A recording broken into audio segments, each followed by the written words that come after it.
வாழ்க வளமுடன். Welcome to Sinthanaikkalam channel. Students, இன்னைக்கு நம்மளோட வீடியோ 8th ஸ்டாண்டர்ட் தமிழ் இயல் 2 பட்டமரம் இந்த கவிதைக்கான மன வரைபடமும் தொகுத்தலும் பார்த்துடலாம். இதுக்கு முன்னாடி இருக்கக்கூடிய எல்லா லெசனுக்கும் நம்ம மன வரைபடமும் தொகுத்தலும் கொடுத்துருக்கோம். ப்ளஸ் கொஸ்டின் ஆன்சர் பார்த்தீங்க அப்படின்னா தமிழுக்கு மட்டும் கிடையாது, எல்லா சப்ஜெக்ட்டுக்குமே நம்ம கொஸ்டின் ஆன்சர் போட்டு முடிச்சிருக்கோம்.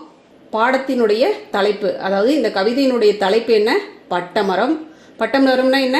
காய்ந்து போன மரம். இதனுடைய ஆசிரியர் யாரு? கவிஞர் தமிழ்வழி. பட்டமரத்தின் நிலை, முன்பு செய்த நன்மைகள். இதை ரெண்டா டிவைட் பண்ணி போட்டுக்கோங்க. இப்படி ரெண்டா பிரிச்சு எழுதிக்கோங்க.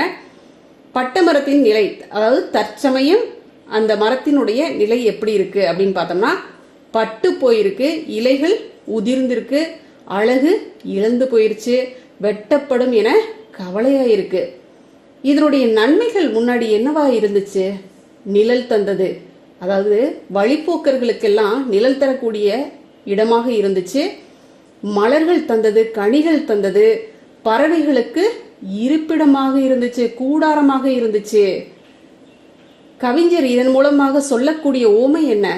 ஏன் மரத்தை கை நீட்டி அழும் மனிதனுக்கு ஒப்பிடுறாரு? சிந்திச்சு பாருங்க. ஒரு மனுஷன் தன்னுடைய வாழ்நாள் முழுவதும் உழைத்து விட்டு முதுமையில கை கால் தளர்ந்து ஆதரவு இல்லாம கையேந்தி நிற்கக்கூடிய நிலையெல்லாம் நம்ம பார்க்கிறோம் இல்லையா?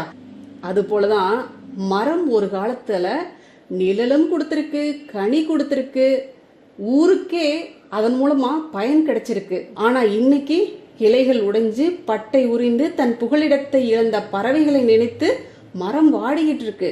அந்த மரம் தன் கிளைகளை வானோக்கி நீட்டி இருப்பதை கவிஞர் எதற்கு ஓமையா சொல்றாரு? ஆதரவற்ற நிலையில உதவி கேட்டு நிற்கக்கூடிய ஒரு முதியவனின் கரங்களை போல கவிஞர் சொல்றாரு. மரத்தினுடைய இந்த தவிப்பு, இயற்கைய நம்ம மதிக்காம தவறணும் அப்படின்னா மனிதர்களாகிய நமக்கும் இதே நிலைதான் அப்படிங்கிறத கவிஞர் நமக்கு ஒரு எச்சரிக்கை மணியாக உணர்த்துறாரு. புரிஞ்சுக்கலாமா? இன்னொரு உண்மையா என்ன சொல்றாரு? உயிருள்ள உயிராக மரம், நம்மை போலதான் மரமும் அப்படின்ட்டார். சரி, இந்த பாடத்தினுடைய கருத்தாக நம்ம என்ன புரிஞ்சுக்கலாம் அப்படின்னு பார்த்தோம்னா, மரங்களை கண்டிப்பா பாதுகாக்கணும், இயற்கையை நேசிக்கலாம், மரம் மனிதனின் நண்பன். சரியா? இந்த மாதிரி நீங்க மைண்ட் மேப் போட்டுக்கோங்க. ரொம்ப ஈஸி, பார்த்த உடனே அப்படியே அழகா புரியும் உங்களுக்கு. சரி, இப்போ எப்படி தொகுத்து சொல்றது அப்படின்னு பார்க்கலாம். பட்டமரம் என்ற பாடலை கவிஞர் தமிழ்வழி இயற்றியுள்ளார். இந்த பாடல்ல பட்டு போன ஒரு மரத்தின் பரிதாபமான நிலைதான் இங்க சித்தரிக்கப்படுது. பட்டு போனதால இலைகள் உதிர்ந்து மரத்தினுடைய அழகு எப்படி இருந்துச்சு? குன்றி போயிருச்சு.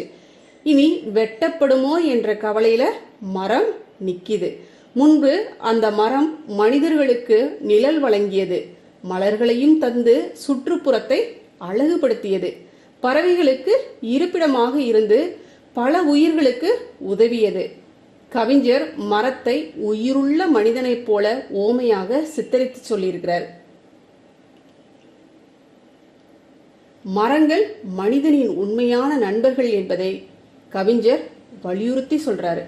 மரங்களை பாதுகாத்து இயற்கையை நேசிப்பதுதான் இந்த பாடலினுடைய முக்கியமான மைய கருத்து. இதுல மொத்தமா நம்ம 10 பாயிண்ட்ஸ் கொடுத்துருக்குறோம். சரியா? இந்த 10 பாயிண்ட்ஸ் நீங்க எழுதுனீங்கன்னா தான் சரியா இருக்கும். இதை விட எனக்கு ரொம்ப கம்மியா வேணும் அப்படின்னா அது வேல்யூ இல்லாமல் போயிடும். குட்டீஸ், உங்களுக்கு கம்மியான பாயிண்ட்ஸ் இருந்தா போதும், அதாவது 2 பாயிண்ட் இருந்தா போதும், 3 பாயிண்ட் இருந்தா போதும், இவ்வளவு லென்த்தா எனக்கு வேண்டாம் அப்படின்னு நீங்க நினைச்சீங்கன்னா கமெண்ட்ல சொல்லுங்க. நெக்ஸ்ட் லெசனுக்கு உங்களுக்கு கம்மியாகவும் கொடுக்குறேன், அதிகமாகவும் கொடுக்குறேன். 2 டைப்ல உங்களுக்கு தொகுத்து சொல்றேன். ஓகேவா? ஓகே குட்டீஸ், இது போல உங்களுக்கு வேற எந்தெந்த லெசனுக்கு தொகுத்தல் மன வரைபடம்லாம் வேணும், கொஸ்டின் ஆன்சர்லாம் எந்தெந்த லெசனுக்கு வேணும் அப்படின்னு நீங்கள் சொல்லுங்கள். அடுத்தடுத்து நான் அப்லோட் பண்ணுறேன். Okay, thank you. வாழ்க வளமுடன்.